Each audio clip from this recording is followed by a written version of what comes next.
പത്രോസിന്റെ വീട്ടിൽ വെച്ച് അപ്പസ്തോലന്മാർക്ക് നൽകുന്ന ഉപദേശം. സ്നാപയോഹന്നാൻ പിടിക്കപ്പെട്ടതായി പ്രഖ്യാപനം. നാം വീണ്ടും പത്രോസിന്റെ വീട്ടിലെത്തിയിരിക്കുകയാണ്.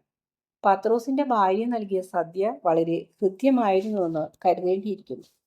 എന്തെന്നാൽ മാംസം, മത്സ്യം, വെണ്ണ, പഴങ്ങൾ, തേൻ പുരട്ടിയ കേക്ക് മുതലായവയുടെ അവശിഷ്ടങ്ങൾ ഇപ്പോഴും പാത്രങ്ങളിൽ കാണാം. ഇത് കണ്ടിട്ട് ടെസ്കനിലെ കന്നുകാലികളുടെ തീറ്റത്തൊട്ടിയാണ് എൻ്റെ ഓർമ്മയിൽ വരുന്നത്. പാത്രങ്ങളും തളികകളും ഇപ്പോഴും മേശപ്പുറത്ത് തന്നെ ഇരിക്കുകയാണ്. ഭർത്താവിനെ തൃപ്തിപ്പെടുത്താൻ വേണ്ടി പത്രോസിന്റെ ഭാര്യ അത്ഭുതങ്ങൾ തന്നെ സൃഷ്ടിച്ചിരിക്കുകയാണ്. ദിവസം മുഴുവനും അവൾ ജോലി ചെയ്ത ലക്ഷണമുണ്ട്. ഇപ്പോൾ അവൾ ക്ഷീണിതയാണെങ്കിലും സന്തുഷ്ടയാണ്. ഭർത്താവും മറ്റുള്ളവരും പറയുന്നതൊക്കെ ശ്രദ്ധിച്ചുകൊണ്ട് അവൾ ഒരു മൂലയ്ക്ക് നിൽക്കുകയാണ്. തന്റെ ഭർത്താവായ ശിമിയോൻ വലിയ വലിയ കാര്യങ്ങളെപ്പറ്റി പറയുന്നത് കേട്ട് അവൾ അത്ഭുതപ്പെട്ടു. മുമ്പൊക്കെ വള്ളം, വല, മീൻ, പണം എന്നീ കാര്യങ്ങളെക്കുറിച്ച് മാത്രമേ അദ്ദേഹം സംസാരിച്ചിരുന്നുള്ളൂ. ഒരു വലിയ പ്രകാശത്തിന്റെ കണ്ണുമഞ്ചുന്നത് പോലെ ഒരു അനുഭവമാണ് അവൾക്കുണ്ടായത്. ഈശോ തന്റെ വീട്ടിൽ ഭക്ഷണത്തിന് വന്നതുകൊണ്ടും ഹൃദ്യമായും ഭക്ഷണം നൽകാൻ കഴിഞ്ഞതുകൊണ്ടും പത്രോസ് ഏറ്റവും അധികം സന്തുഷ്ടനായി. ഭാവിയിൽ വലിയ ജനക്കൂട്ടങ്ങളോട് പ്രസംഗിക്കേണ്ടത് ഇദ്ദേഹമാണെന്ന് വെളിപ്പെടുത്തപ്പെട്ടു.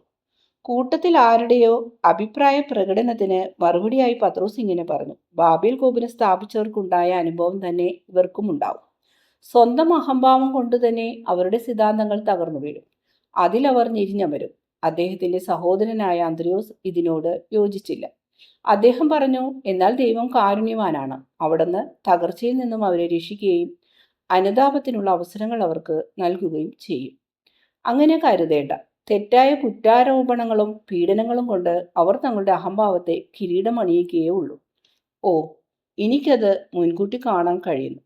അവർ നമ്മെ പീഡിപ്പിച്ച ശേഷം അവർക്ക് അസുഖകരമായ സാക്ഷികളായി കരുതി നമ്മെ പലയിടങ്ങളിലേക്ക് ഓടിച്ചു കളയും.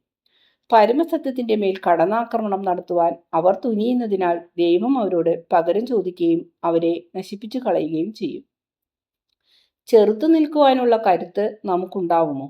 തോമ ചോദിച്ചു. എന്നെ സംബന്ധിച്ചിടത്തോളം എനിക്കതുണ്ടാവുകയില്ല. എന്നാൽ ഞാൻ ഈശോയിൽ വിശ്വാസം വെക്കുന്നു.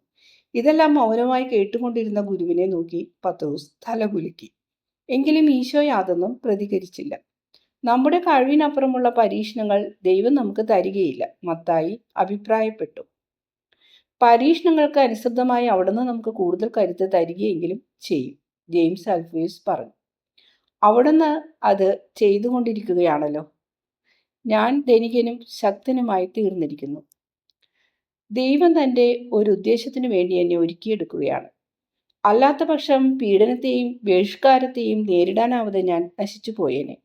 എന്നോട് തന്നെ ഞാൻ കർക്കശമായി പെരുമാറാനും ഇടവരുമായിരുന്നു. അതിനു പകരം മുമ്പൊന്നും എനിക്ക് ലഭിച്ചിട്ടില്ലാത്ത ഒരു പുതിയ ധനം, വിശ്വാസം എന്ന ധനം എനിക്ക് ലഭിച്ചിരിക്കുന്നു. ദൈവം നിലനിൽക്കുന്നു എന്ന സത്യമാണ് ആ വിശ്വാസം. ആദ്യം ദൈവം, അതെ, അങ്ങനെ ഞാൻ വിശ്വസിച്ചു. ഞാൻ വിശ്വസ്തനായ ഒരു ഇസ്രയേൽക്കാരനായിരുന്നു. എന്നാൽ ഒരു ചട്ടക്കൂടിനകത്ത് ഒതുങ്ങുന്ന വിശ്വാസമാണ് എനിക്കുണ്ടായിരുന്നത്. എന്നാൽ സൽപ്രവൃത്തിയോളം പ്രാധാന്യം വിശ്വാസത്തിനില്ല എന്നാണ് ഞാൻ കരുതിയിരുന്നത്. ദൈവവുമായി സംവാദം നടത്തുന്നതിനുള്ള അവസരം എനിക്ക് ലഭിച്ചു. എന്തുകൊണ്ടെന്നാൽ ഞാൻ ലോകത്തിലെ പ്രധാനപ്പെട്ട വ്യക്തിയാണ്. എനിക്കിപ്പോഴും തോന്നുന്നു ശിമോൻ പത്രോസ് പറഞ്ഞത് ശരിയാണ്. തന്നെത്താൻ പുകഴ്ത്തിക്കൊണ്ടും എൻ്റെ അഹംഭാവത്തെ തൃപ്തിപ്പെടുത്തിക്കൊണ്ടും ഞാനും ഒരു ബാബേൽ ഗോപുരം പണിയുകയായിരുന്നു.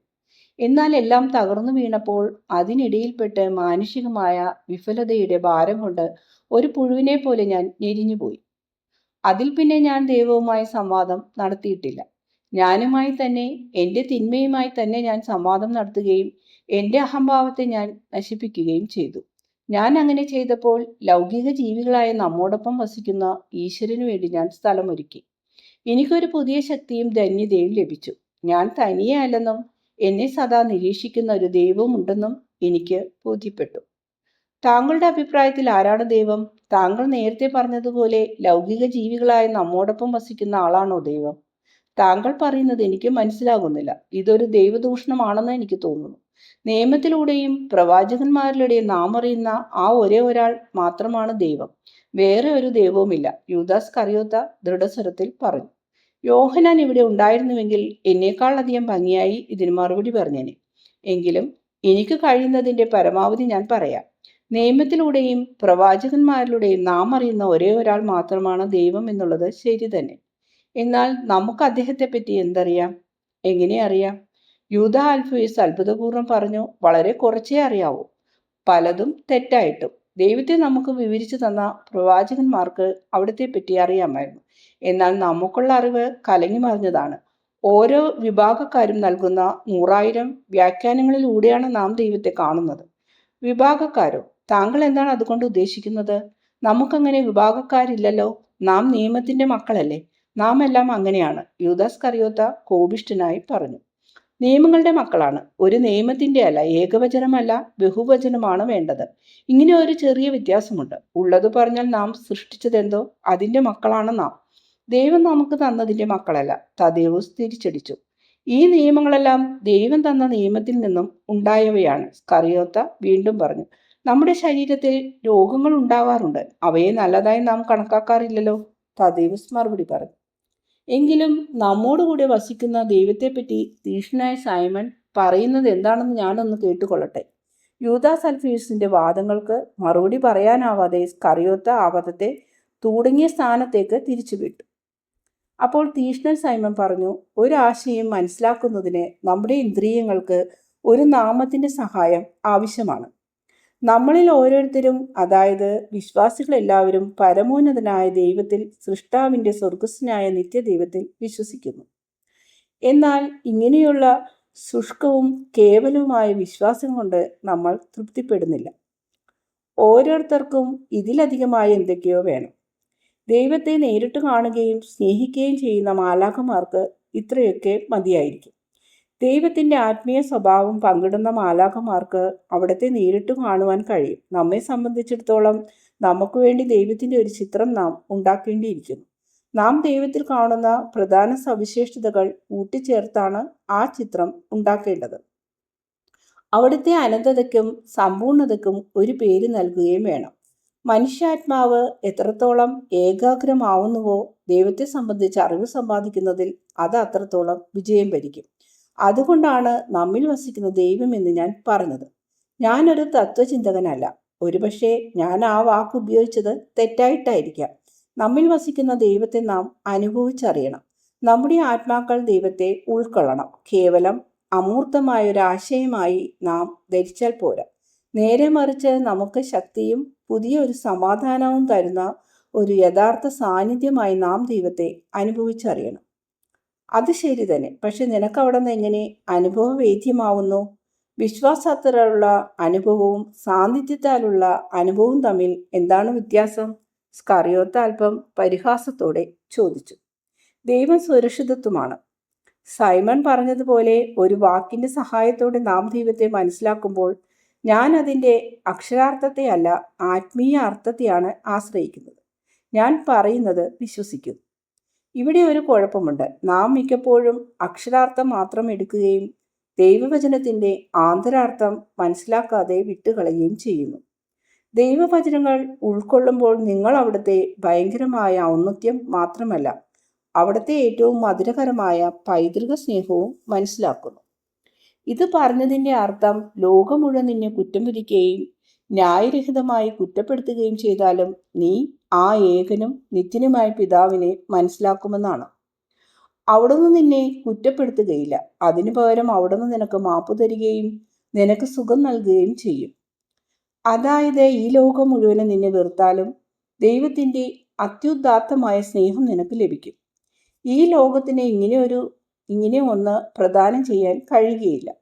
നിങ്ങൾ തടവിലാക്കപ്പെട്ടാലും മരുഭൂമിയുടെ ഏകാന്തതയിൽ ഉപേക്ഷിക്കപ്പെട്ടാലും ദൈവത്തിൻ്റെ ശബ്ദം ഇപ്രകാരം നിങ്ങൾക്ക് കേൾക്കാൻ കഴിയും.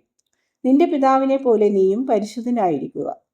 പിതാവായ ദൈവത്തിൻ്റെ യഥാർത്ഥമായ സ്നേഹം അനുഭവവേദ്യമാകുമ്പോൾ നീ മാനുഷികമായ നേട്ടങ്ങളോ കോട്ടങ്ങളോ പരിഗണിക്കാതെ നിന്റെ ചുമതല ഏറ്റെടുക്കും. ദൈവസ്നേഹത്തിന് പകരമായി സ്നേഹം നൽകുവാനും നിന്റെ പ്രവൃത്തികളിലൂടെ ദൈവത്തെ ആവുന്നത്ര അനുകരിക്കാനുമായിരിക്കും നീ ശ്രമിക്കുക, പത്രോസ് പറഞ്ഞു. താങ്കൾക്ക് അഹംഭാവമുണ്ട്. ദൈവത്തെ അനുകരിക്കുക പോലും താങ്കൾക്ക് അതിനുള്ള അധികാരമില്ല, സ്കറിയോത്ത പ്രഖ്യാപിച്ചു. ഇത് അഹംഭാവമല്ല, സ്നേഹം അനുസരണയിലേക്ക് നയിക്കും.